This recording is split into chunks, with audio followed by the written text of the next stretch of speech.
Hey everyone. Today's interview is going to be about a variety of issues. One question we're thinking about asking is, when is a device a drug? So if you are confused by that question, just like I am, you're in the right place. If you are in medical affairs, if you are coming up with a new device, a new drug, and you're trying to figure out where things fall in, what FDA regulations apply, you really want to listen to today's conversation. Our guest today is the Associate Professor of Law at Ohio State University Moritz College of Law and a faculty member of Ohio State's Drug Enforcement and Policy Center and its Comprehensive Cancer Center. Patti is also a co-author of the forthcoming 5th edition of Food and Drug Law Cases and Materials with Peter Barton Hutt, Richard Merrill, Louis Grossman, Nathan Cortez, and Erica Lietzen. We've had Louis on before. We're apparently collecting the full set, so we will be working on this soon. Ladies and gentlemen, this is the Darshan Talks live stream. I'm your host, Darshan Kulkarni. Our guest today is Patti Zettler. We're both attorneys. I'm a pharmacist, and I advise companies with FDA-regulated products. Having said this, neither one of us are giving you legal advice. I'm not giving you clinical advice. And these are just considerations. These are conversations and reflect the opinions of the host and our guests, but do not necessarily reflect the opinion. Well, they don't necessarily reflect our opinions either. These might just be conversations, but they also don't reflect the opinions of our employers or our clients. So if you like what you hear, please leave a comment, please subscribe, please share, and feel free to ask our guests questions. You can reach out to me on Twitter at Darshan Talks, or just go to my website at darshantalks.com. You can reach out to Patti on Twitter. That's where I found her, actually, at P Zettler. That's Pzettler. Or you can email her at zettler.25@osu.edu. And that really concerns me because there are 25 other Zettlers that were there before she got there. So our guest for today, Patti Zettler. Hey, Patti. Hi, thank you so much for having me. It's a delight to be here, and I'm excited to chat with you and hear what folks' questions are and those kinds of things. This is gonna be fun. So let's talk a little bit about your background, Patti, because there are so many food and drug lawyers. It's really hard to choose who to talk to because there's just you turn make a left in the street. There are like 50 of them waiting there. I'm being sarcastic. It's very rare for me to meet food and drug lawyers. So talk to me a little bit about your background. What got you to where you are today? Sure.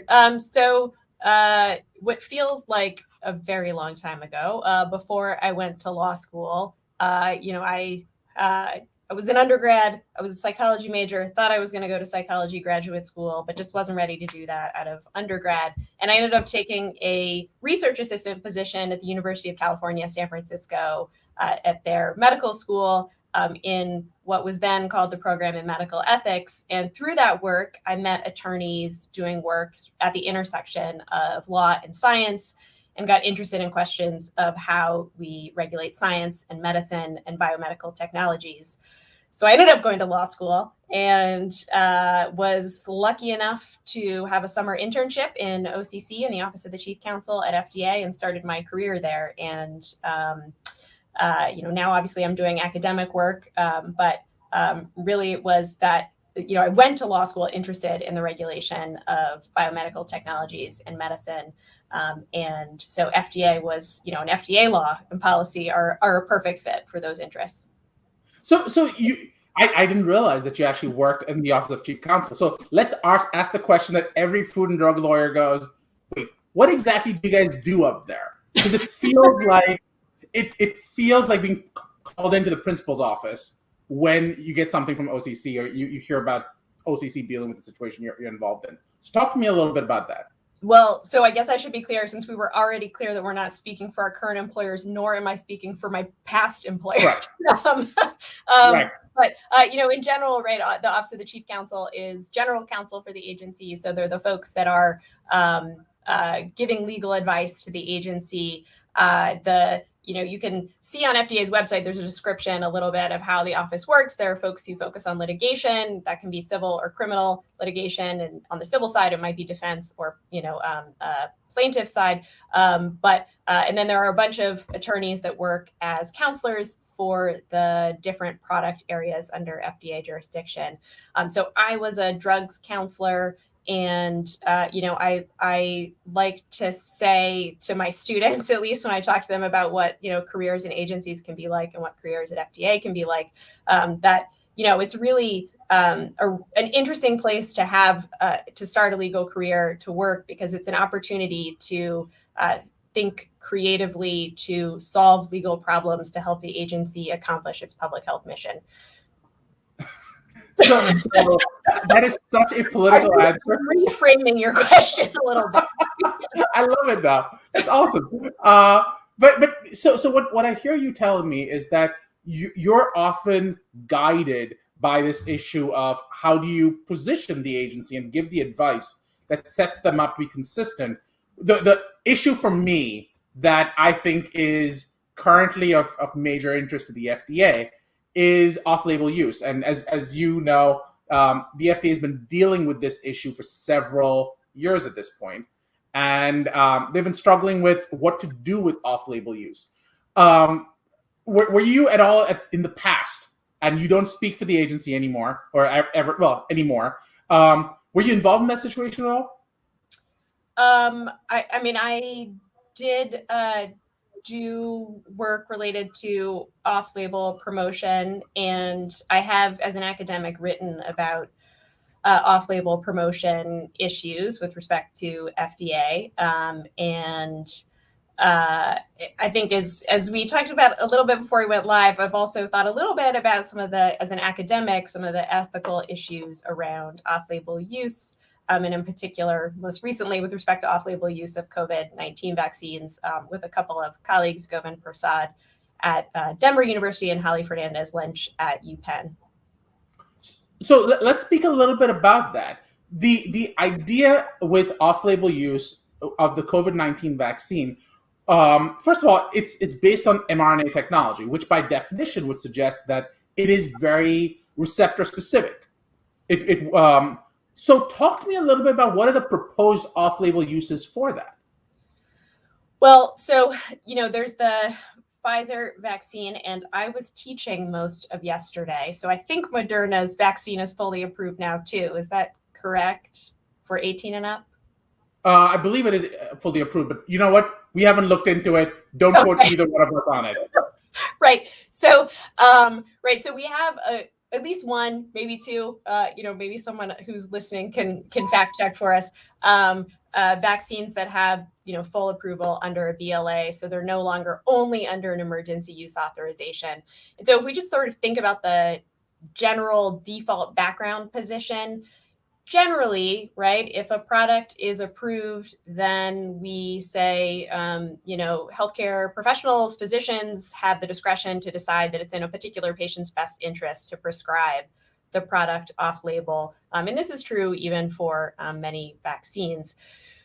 But right now, the approvals are for, I can't remember the exact ages for Pfizer and Moderna, maybe 16 and 18. Again, fact check me. I think Pfizer is lower. I think Pfizer's gone to kids. They're looking by the end of this month to do 5 and below. So I imagine it's 5 and above right now. Well, I think it's full approval for one subset, and then there's EUAs for 5 to 11 and fair enough. 12 to 15. I thought you meant use, but fair enough. Yes. Yep. So the CDC provider agreements, so the government still distributing the products, limit the use of the product to the authorized or approved uses. So for children who are younger than 5, which I'm personally invested in because I have a child younger than 5, so I'm biased, or folks who don't currently qualify for, say, a 4th booster or something like that, those would be off-label, off-EUA uses. And so one ethical question might be, should the government be restricting healthcare professionals' discretion to provide those off-label uses right now, or not? And, again, it's sort of against the general background presumption that typically, we do as a general matter permit healthcare professionals' discretion to decide a particular off-label use of an approved product is permissible or is in the interest. That's generally true, but we've always, but for the last 10 years, 12 years, we've dealt with REMS. So is this really that different from a REMS? So arguably it's not, right? And I think that's, and I totally, I think I totally agree with that statement. And, I have in my academic capacity done some work thinking through how is it that REMS limit off-label use, or how can REMS be used to limit off-label uses. So certainly that's why I say generally, right? FDA does have tools that can have the effect of limiting off-label use, even if REMS don't directly prohibit off-label use. They certainly can limit off-label uses. Generally, and states can, under their powers to limit or regulate the practice of medicine, can directly prohibit off-label uses. And so it's, generally that off-label use is permitted, that's sort of our general default position, not that it's always the case. And so, so maybe the CDC provider agreements aren't very different from what a REMS would do, but the question remains of, is that the right position for the government to have, given, where we are in the pandemic, and given what we know about the product and so on. So it's a totally valid question, right? But let me ask the corollary to that question. In a world where so many countries don't have access to the vaccine, does it make sense to be to basically now be getting our potential fourth shot or third booster? I don't really know how you count a booster, but I think second booster. But what is your opinion on that from an ethical standpoint, and how do you reconcile that with everything else we know about REMS and off-label use? Yeah, that is a great and I think very important question. I will say not my area of expertise. My co-author on the sort of legal landscape for off-label use of COVID-19 vaccines, Govind Prasad, has written about that. So folks who are interested, I recommend you look up Professor Prasad. I think that could very well be a good reason to limit access, if limiting access actually means that there's allocation to other parts of the world, which I don't know if practically it does. And that's really fair, because one of the big reasons it hasn't gone to other parts of the world is that some of those parts of the world don't have access to cold chain sort of supply chains. So bringing the vaccine to them is problematic at best. But to your point, though, let's sort of take that to the next step, which is off-label use REMS has also been used in the past to restrict development of generics. And the idea has been that if you use a REMS product, you can provide the drug so that a potential generic competitor can be made. Is there any thought process on getting access to the drug so that a quote-unquote generic vaccine, or in this case a biosimilar, could be created? And alternatively, if you connect it in that way, it could something like the WTO's policy on urgent or emergent needs be used? And there's also obviously the what's the one? Sorry, I'll stop there. There's a corollary under the Bayh-Dole Act. The Bayh-Dole Act has its own version that allows something similar. So what is your take on those elements? Yeah, those are all good questions. Certainly concerns have been raised about the use of REMS and challenges with developing generic drugs. So too, I suppose the CDC provider agreements might eventually raise those concerns. I am not an intellectual property person, so I don't have a ton of insight onto sort of the WTO, the implications of the WTO position. But I mean, I think those are all good questions to think through. Here, I'd say I think we're probably, in terms of thinking about off-label use of the COVID vaccines, we're probably not quite there in terms of stymieing development of biosimilar products, or at least I haven't.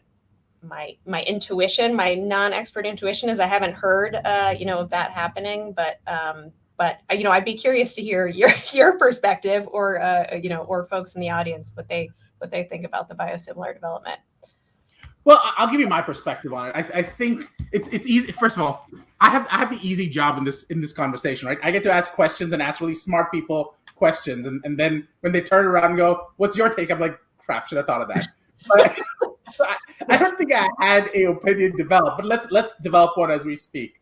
So I think that in general, since we are in most cases dealing with an EUA, the idea of developing generics and the idea of developing biosimilars is premature at best. Because even in if this was a drug, you would have between 3 to 5 years to be able to be allowed to develop a competitor. This vaccine is being developed in near real time to combat the different variants that are coming out. So I think it's a little premature to be worried about coming up with generic versions, whether you're talking about biosimilars, which would technically be regulated under the Public Health Services Act, but or you're talking about just under the Hatch-Waxman. But the concept remains the same. I think this is a valid conversation to have in 3 to 5 years when the world has gotten a little bit more used to what we're dealing with. I don't think this, based on what we're seeing with the vaccine, I would be surprised if we're quote unquote cured of COVID in 2 to 3 years. So this is an important conversation to have, but I just think it's premature. So that would be my take. And then I'm expecting Lewis to jump in later on and go, "You're just wrong," and that's fine. but these are the fun conversations I get to have with really smart people, and that's the best part of this. So let's change topics a little bit. There was recently another area of FDA regulation that we're both kind of interested in is the genus decision. And I say we're both interested in that you've told me that this is a really important decision, and I'm fascinated by it. I haven't read it yet. So talk to me a little bit about what happened. Sure. So just to give a plug or shout out to my co-authors, in the fall, a few months ago, I published an article on the genus decision with Glenn Cohen at Harvard Law School and Eli Adachi at Brown University's medical school. So just want to give them credit where credit is due. Please. But so the genus decision involves FDA's interpretation of the drug and device definitions in its statute. So basically, for a number of years, FDA had interpreted those statutory provisions such to give the agency significant flexibility to regulate something that satisfies the device definition as a drug if it satisfies both definitions. And that's essentially because if you were to look at Section 201 of the Federal Food, Drug, and Cosmetics Act, the device definition covers, things that are intended to address disease, that are an instrument, apparatus, et cetera, and that don't work through chemical action on or within the body. The drug definition covers articles intended to address disease, but doesn't include that limitation with respect to chemical action or sort of the kind of article or metabolization. So read literally, right? Read sort of literally on their face, everything that satisfies the device definition arguably also satisfies the drug definition. And that's sort of the statutory interpretation background of where FDA's interpretation comes from. I should also mention I teach legislation and regulation, and I'm right in the heart of teaching statutory interpretation to my students this semester. So this talking about this is reminding me what a fun case this is, at least to me. I'm biased from a statutory interpretation perspective. But so the question is, is it true, right, that FDA has the flexibility to classify anything that satisfies both definitions as a drug rather than a device? And the DC Circuit opinion that came out last year rejected that interpretation and basically said, that FDA interpreting the statute to give itself so much flexibility and discretion in this space undermines the idea that there are two separate regulatory tracks for devices and drugs. And the product at issue was Genus's contrast agent product. And so with Glenn and Eli, we sort of make the argument that, at first glance, this decision might not seem so troubling, right? Maybe unfettered agency discretion isn't such a great thing, right? And obviously, whether a product is classified as a device or a drug can have really significant regulatory and financial burden implications. I can't remember the exact numbers off my head, but Genus in the litigation offered estimates of how much more expensive it was going to be for the company to go through the drug approval pathway, right? So these are really important decisions. Certainly there are risks to unfettered agency discretion. But we argue that the decision is sort of a sign of potential other trouble to come for the agency. That, even though the decision leaves, I think, the agency wiggle room to, if it were to determine that the product at issue actually satisfied the drug definition and not the device definition, it could classify the product as a drug. And even though FDA has generally used this discretion in areas that maybe aren't so troubling from a public health perspective, we're talking like over-the-counter monograph products that are regulated as drugs that maybe don't work through chemical action, like sunscreens that provide a physical barrier rather than work through chemical action. There are areas where discretion is useful for the agency, and there are complex scientific issues for which we might want FDA to have some flexibility, like what kinds of stem cell-based interventions should be regulated as drugs versus, more simple biologics. Or if we think about the EUA context, the flexibility FDA has to issue EUAs, to revoke EUAs, that kind of nimble ability for the agency to respond nimbly in a public health emergency can be valuable. So we're trying to make the case that even if the decision seems like that doesn't seem so bad, right? From a public health perspective, maybe the agency shouldn't have totally unfettered discretion, that it's, even if in this particular instance, it's not such a bad outcome, it is a sign of potential trouble ahead for the agency. So the potential trouble ahead is very reminiscent of the problem. I'm sorry, to a man with a hammer, everything looks like a nail, so I apologize for that part of it. But it reminds me of the numerous cases the FDA has faced over the last 10 years of the courts basically calling the FDA to task and saying that the FDA has given itself too much flexibility in general. And I'm thinking about things like where they tried to control, for example, compounding at one point, and the courts came out and basically said, you don't have the authority. I'm not saying you shouldn't, I'm just saying you don't. They had to go back to Congress and get the authority. There were similar situations. Right now, you mentioned stem cells, but that means that we're possibly going to see some impact in things like pharmacogenomics, which is an area that the FDA is currently practicing enforcement discretion on. The question you start facing is, if you've landed up in a scenario where the FDA is now being told, this is your authority and this is what you can do, is the implication that the FDA now has to necessarily practice in a more rigid way, and that takes away from innovation in the future? Or do you think that I'm just barking at the wrong tree? No, I think that's a good point. I mean, I think there can also be some challenges to undermining certainty about the regulatory environment if there's a lack of confidence in sort of how permanent FDA's interpretations of its authority in the law could be. I think that is the sort of idea of, we do want agencies to have some ability to be nimble, right? And certainly we might disagree about where exactly we draw the line between too much discretion and not enough discretion. There is some innovation benefit to the agency being able to adjust its approach to evolving and new technologies as they arise, to give industries some kind of certainty about what regulation will look like in the future, to help them, innovate more efficiently, and to respond to public health crises like the one we're all living through right now.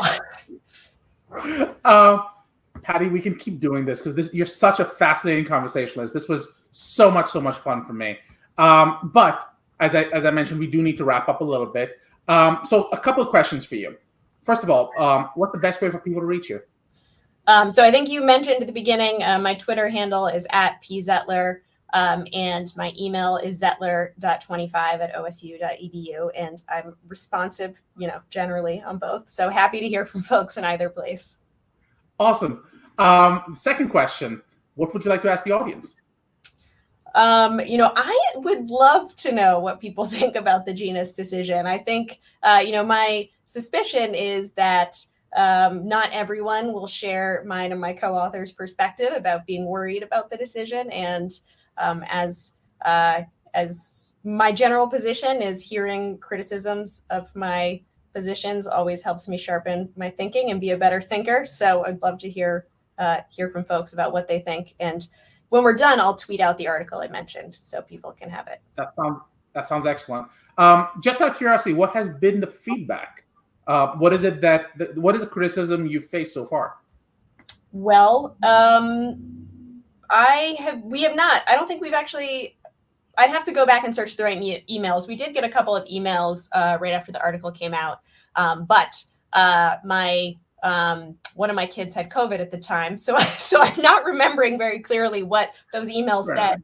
But I guess my general suspicion is that, or my general thought is that, not depending on one's perspective on how the agency should operate and how important these drug device distinctions are, that there can be quite a lot of concern about FDA having the amount of discretion it claimed for itself before Juris. Fascinating. And I'm going to ask one last question. What's something most people don't know about you? That is a good question.